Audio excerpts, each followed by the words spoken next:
Hidhni pak sot bukën në krevat dhe rezultati do ju befasoj.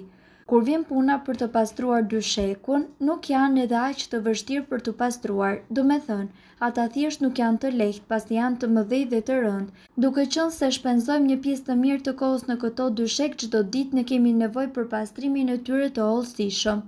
Çdo dyshek përmban pluhur i cili mund të çojë në alergji dhe astmë. Për të pastruar më së miri dyshekun mund të përdorni vakum, disa vajra esencial dhe sodë buke. Pastroni dyshekun me fshes korendi dhe me një copë të lagur me ujë të ftohtë, fërkojeni mirë për të larguar të gjitha papastërtitë. Një mënyrë tjetër është përzierja e sodës së bukës me ujë derisa të formohet një masë homogjene dhe me ndihmën e një leckë fërkoni mirë dyshekun.